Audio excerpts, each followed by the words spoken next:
Good morning to all. ये seventh class में आज हम एन एलियन हैंड का 8th चैप्टर शुरू करेंगे। The beer story. बियर होता है भालू। यहाँ पर एक पालतू भालू है जिसके यहाँ पर स्टोरी बताई गई है। And there was once a lady who lived in an old manor house on the border of a big forest. Manor house होता है जागीर में मिला हुआ घर। वहाँ एक लेडी थी जो वहाँ पर रहती थी। कहाँ? Border of a big forest, बड़ा सा जंगल था उसके बॉर्डर में, जहाँ से शुरू होता है जंगल। This lady had a pet bear she was very fond of. उस लेडी के पास पेट बियर था, पालतू भालू था, जो कि जिसमें उसको बहुत ज़्यादा चाव था। फॉन्ड ऑफ होता है चाव होना, इंटरेस्ट होना। It had been found in the forest, half dead of hunger, so small and helpless that it had to be brought up on the bottle by the lady and the old cook. ये कहाँ पर मिला था? Found होता है पाना। जंगल में मिला था। कहाँ मिला था? फॉरेस्ट में। हाफ डेड, आधा मरा हुआ था भूख से। छोटा सा बच्चा था, हेल्पलेस था। और इन्होंने अपने साथ लाया, ब्रॉट अप, बड़ा किया, बॉटल से दूध दे दे करके, लेडी और उसके कुक ने। This was several years ago, and now it had grown up to a big bear, so big and strong that he could have slain a cow and carried it away between his two paws if he had wanted to. Several होता है कई। कई साल पहले की बात थी जब वो मिला था जंगल में, लेकिन अब, नाउ मतलब अब, इट हैड ग्रोन अप, अब ये इतना बड़ा हो गया था, बड़ा, बिग बियर, सो बिग, इतना बड़ा और स्ट्रॉन्ग कि वो he could have slain, slain होता है मारना, एक गाय को मार सकता था और अपने साथ ला सकता था दूर तक, टू पाज, दोनों पंजों के बीच में। अगर वो चाहता तो एक गाय को भी वो मार सकता था। But he did not want to. He was a most amiable bear who did not dream of harming anybody, man or beast. परंतु वो ऐसा नहीं चाहता था। He was most amiable, amiable होता है सबका प्यारा।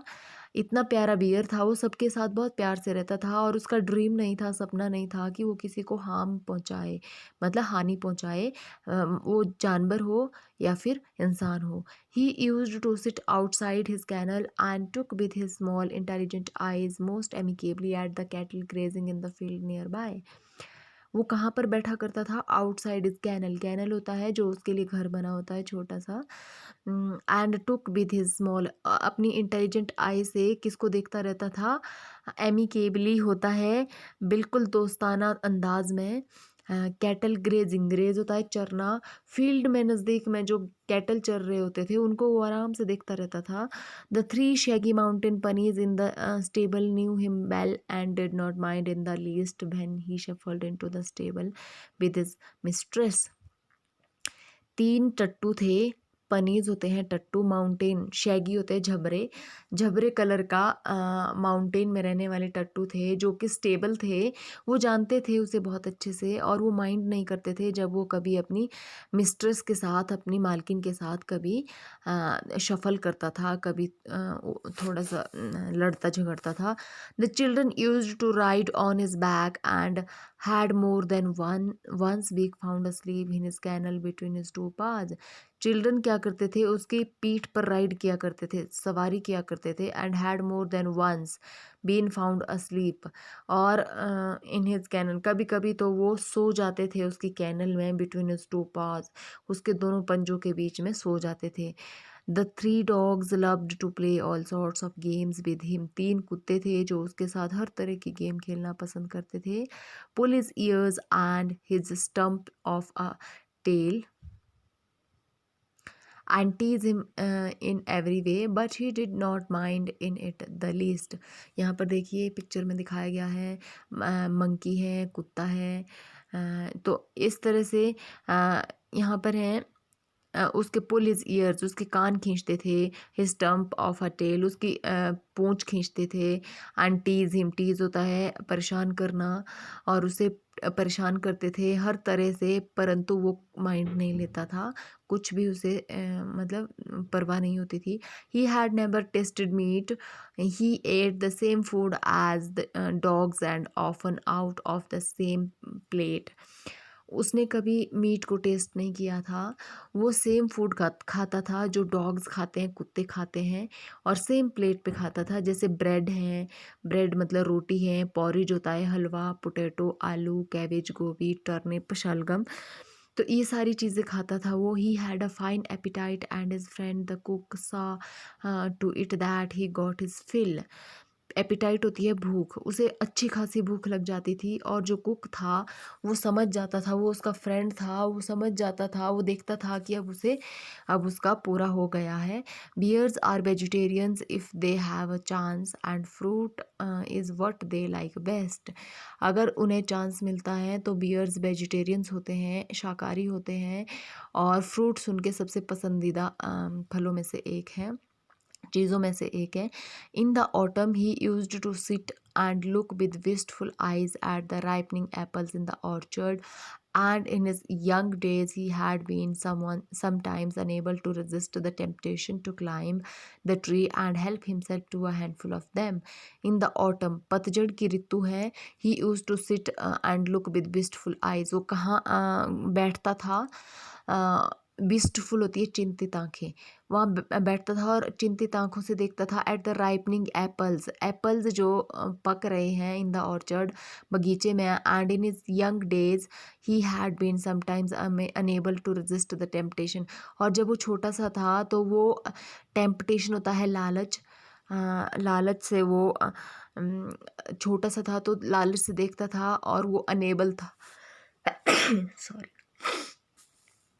उन तक पहुंचने के लिए, to climb the tree and help himself in the handful of them, ऊपर चढ़ने के लिए वो बेचारा था क्योंकि वो छोटा था, और उसे हैंडफुल, एक मुट्ठी भर भी नहीं मिल पाता था। Bears look clumsy and slow in their movement, but try a bear with an apple tree and you will soon find out that he can easily beat an school boy at the game. Bears जो होते हैं वो clumsy होते हैं, clumsy होते हैं उदंड, उदंड होता है इसका मतलब, वो उदंड होते हैं, and slow in their movement, और हमेशा स्लो रहते हैं अपनी मूवमेंट में, आराम से चलते हैं। But try a bear with an apple tree, जब वो एप्पल ट्री में होते हैं, यू विल सून फाइंड, तब आप देखोगे कि वो एक स्कूल बॉय को गेम में आराम से हरा सकते हैं, इतने तेज़ होते हैं। Now he had learned that it was against the law, but he kept his small eyes wide open for any apples that fell on the ground.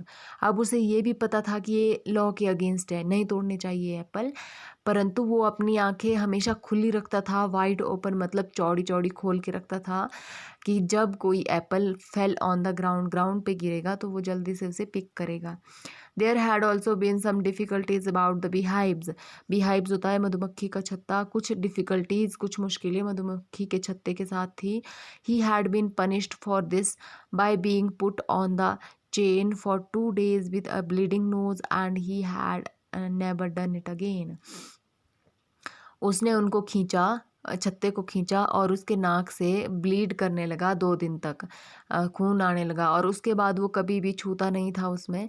Otherwise he was never put on the chain except for night and quite rightly so for a bear like a dog is apt to get somewhat ill tempered if kept on the chain and no wonder. Chain जो कि मधुमक्खियों के छत्ते के लिए लगाई गई थी, उसमें वो कभी नहीं छूता था दोबारा। ही was never put up on the chain, वो नहीं छूता था एक्सेप्ट, एक्सेप्ट होता है के सिवाय, रात को छूता था चुपके से। For a bear, so for a bear like a dog is apt to get somewhat ill tempered if kept.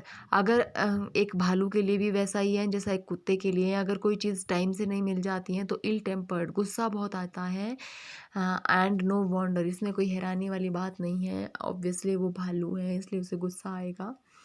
आज हम यहीं तक पढ़ेंगे। ये जो 3 स्टार्स यहाँ पे लगे हैं, इस तरह की जो लाइंस दी गई हैं, ये आपके पैराग्राफ में सारी बातें आ जाती हैं, इसलिए मैं इनको पढ़ना छोड़ रही हूँ। ये सब कुछ नीचे पैराग्राफ का कंक्लूजन ही यहाँ दिया होता है, तो हमें स्टोरी पता चलेगी। धीरे धीरे हम आगे बढ़ेंगे, कल अगर कंप्लीट नहीं हुई तो हम इसे परसों कंप्लीट करेंगे। आपको जितना काम दिया जाता है आप वो सिंसियरली कीजिए। और यूट्यूब पर मैंने देखा है कि बहुत कम व्यूज़ करते हैं, आप चेक नहीं करते हैं वीडियो जो डाली जाती हैं। आपको इतना मेहनत के साथ पढ़ाया जा रहा है फिर भी आपको प्रॉब्लम है, हाँ, तो मेरा फ़र्ज़ है, मुझे कुछ नहीं लेना है। स्कूल में होते तो अपने हिसाब से देखते। ऑनलाइन स्टडी के माध्यम से आप सब पीठ पीछे हैं, मैं आपको कुछ ज़्यादा प्रेशराइज़ नहीं कर सकती। जिसको पढ़ना है, जिसको करना है वो कीजिए, जिसको नहीं करना है उसके लिए मैं कुछ नहीं कर सकती हूँ। धन्यवाद।